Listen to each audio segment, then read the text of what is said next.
Good evening, everyone. My name is Kai Hong Pan, and I am a early childhood education practitioner.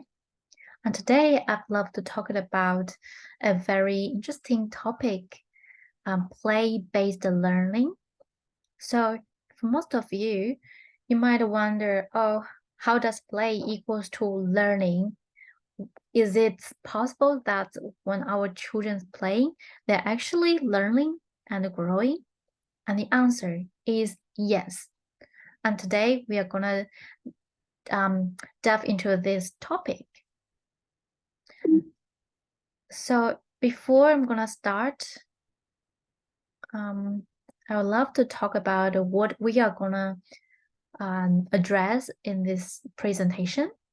First of all, I will introduce my play philosophy, and which is backed up by a fundamental philosopher. And secondly, I will describe what is play by definition and explain different types of play. And the third aspect is, which you must be very interested in, is the benefits of play-based learning and why should we promote this style learning. And last but not least, we are going to talk about how we can do to create a successful play learning environment for our children. So now let's start. I want to give a moment to think about your childhood and to look it back. What was your favorite moment?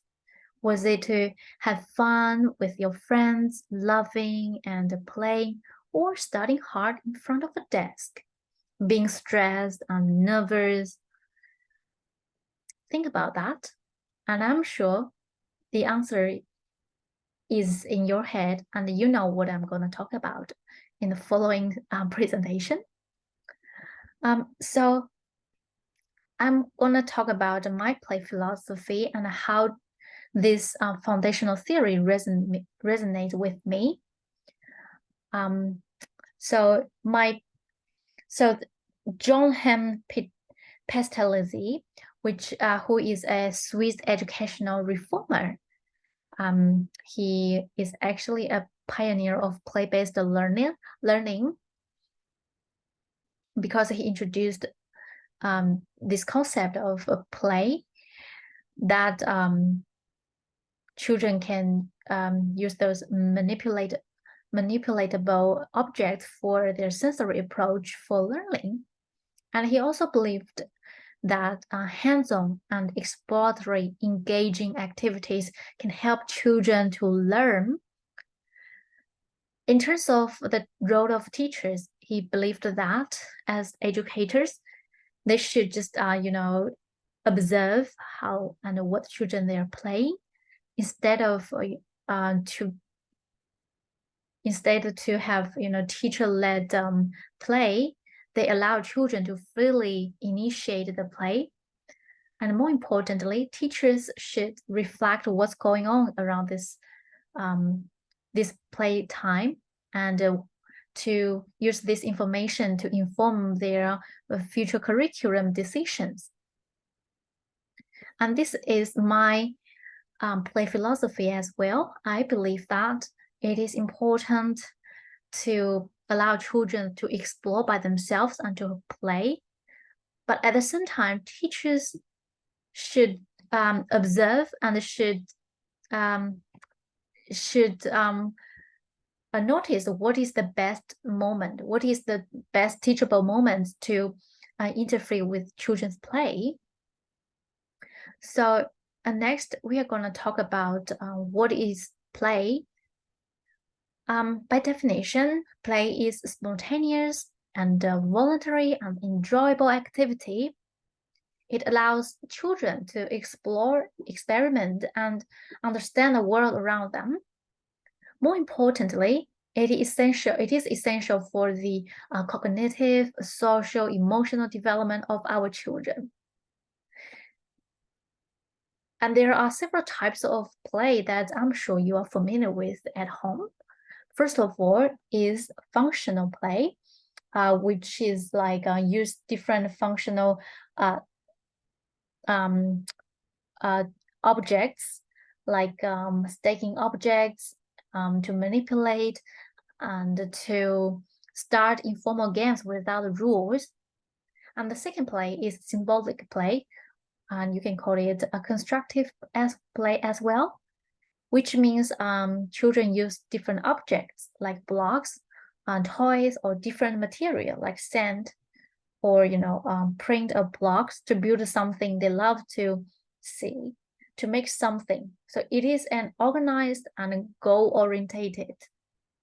And the third play is symbolic play, or you call it dramatic play, where it's kind of role-playing activities. Children pretend to be someone else, to be a hero, a baby, firefighter, and make-believe actions, such as driving a car by moving a pretended steering wheel, or using a block of wood as a mobile phone.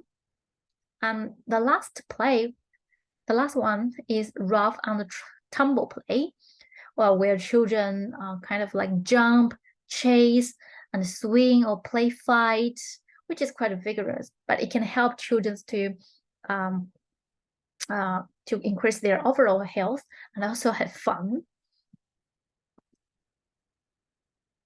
And then you may wonder, okay, so what are benefits of those plays? First and foremost, cognitive development. And there are two areas that play can bring about. First of all, it's problem-solving skills. Like for example, when kids they're building a tower or a bridge, they learn how to solve a problem, to make it stable or to make it work. And it is quite important, this problem-solving skill, especially in the face of uncertainty. We don't know what's gonna come in next. And if we are equipped with these problem-solving skills, it can help us to navigate this uncertainty problems. And the second aspect is it can help children to broaden their mind, to be imaginative, to be creative. For example, when children they're playing dramatic play, they imagine there's someone else. They imagine a beautiful world. And in that process, their brain has this opportunity to grow, to learn how to create something they love. And this actually is resonated with the Vygotsky social cultural theory. He believed that imagination is a key component of a child's cognitive development. And through play, they learn to navigate the world around them and by using those symbolic representations. And the second skill is language skill, which, for example, when children they are playing with other children, they learn, or they either from receptive vocabulary, they listen to how others talk, how they use languages to make sense of the world around them, or they learn how to express themselves by using languages to make things done. For example, they might want to initiate a play with peers. For instance, they will use say like sentence. They may ask, "Oh, can I blah blah? Can I play with you or something?" They don't say, "I want to play with you." That's quite rude. And through these interactions, children actually learn how to use language appropriately and thus in a more polite way, which is really essential and for children's future friendship and also interrelationship. And that is also linked to this development I want to bring up, which is social skills and emotional development.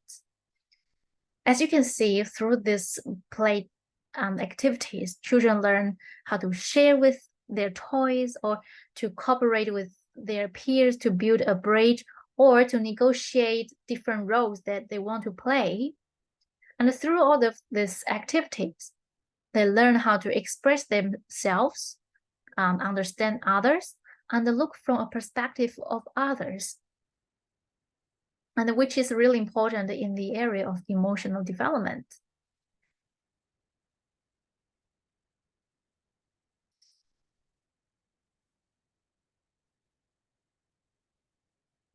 And through all of these social interactions, as Erickson's social theory, children, they learn how to use languages, use different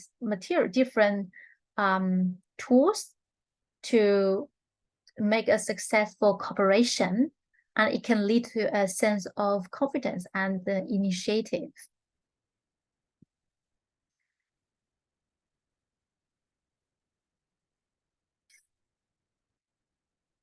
Last but not least is physical development. So as you can see, when children, they are playing, they're drawing of their fabric animals, or they are using clay to mold a toy, they start to increase their fine gross motor skills, using their fingers, using their hands more skillfully.